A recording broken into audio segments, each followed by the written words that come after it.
This is Inside Indiana Business Radio on demand for Wednesday, July 22nd, 2026. I'm Gary Dick. Cincinnati-based First Financial Bancorp is looking to further its expansion into the Chicagoland region with the planned acquisition of Munster-based Finward Bancorp. The banks jointly made the announcement Tuesday. The all-stock transaction for Finward, the parent of People's Bank, is valued at $208 million and has been unanimously approved by the boards of both companies. Finward Bancorp employs about 300 people across its footprint, which includes 26 locations throughout the region. Denmark-based Novo Nordisk is suing its competitor, Indianapolis-based Eli Lilly and Co, for what it calls, quote, misleading advertisements, comparing the two companies' GLP-1 drugs. Novo Nordisk argues that Lilly's advertisements are, quote, deliberately simple and deliberately false. In a statement to IBJ, an unnamed Lilly spokesperson defended the study, saying it implemented the, quote, gold standard for comparing medicines. An artificial intelligence-powered platform designed to help community health centers keep eligible Medicaid patients from losing health coverage because of missed paperwork and administrative errors is being piloted in Northeast Indiana. Perena Health is a collaboration among Fort Wayne-based Parkview Health, the University of Notre Dame, and the South Bend-based 1842 Fund by Alloy Partners. It's developed the Medicaid coverage navigation platform.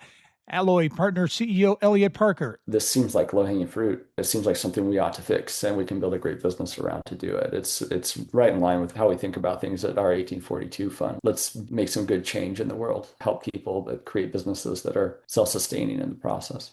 From the state's number one source for Indiana business news, you're listening to Inside Indiana Business Radio. West Central Indiana is essential to Indiana's future. Join IBJ Media, Inside Indiana Business, and the state of Indiana to explore regional growth Thursday, August 13th in Terre Haute for Innovate West Central Indiana, presented by CareSource, Indiana University, and Old National Bank. Featuring Governor Mike Braun and business and community leaders, join us at the Indiana State University Holman Center Thursday, August 13th in Terre Haute.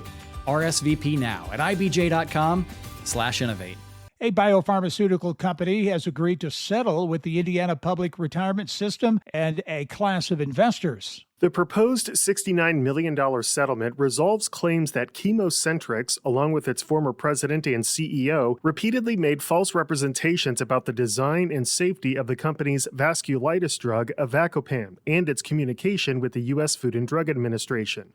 The lawsuit started in 2021, shortly after the FDA published a report questioning the interpretability of data used to support Avacopan. In 2019, ChemoCentryx and its former president announced that a study the company completed showed results for the drug that exceeded their expectations. After news of that study, ChemoCentryx stock soared, according to court documents, but following the release of the FDA's report, the stock plummeted. Over one day in May 2021, the stock dropped by 45%, which the complaint states represented a one-day loss of about $1.5 billion in market capitalization. On May 5th, 2021, attorneys sued ChemoCentryx on behalf of one investor for damages in the Northern District of California, but they requested the court grant a class of similarly situated plaintiffs. Last year, a federal judge granted ChemoCentryx's request to dismiss the case, but after the Indiana Public Retirement System, which is the lead class representative, appealed the decision, the parties agreed to settle. A judge preliminarily approved the settlement in June, but the court will formally decide on the matter on October 22nd.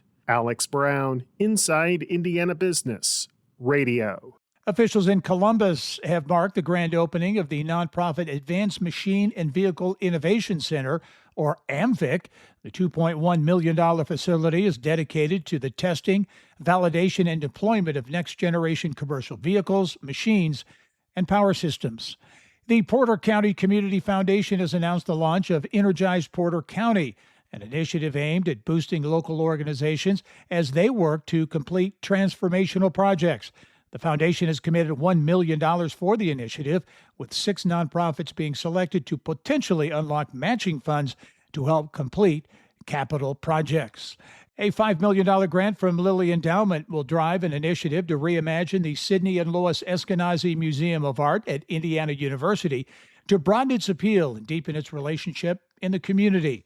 The grant will fund efforts to better understand visitor interests, renovate spaces, and improve marketing to reach a wider audience, that according to the university. This is Gary Dick for Inside Indiana Business Radio on Demand.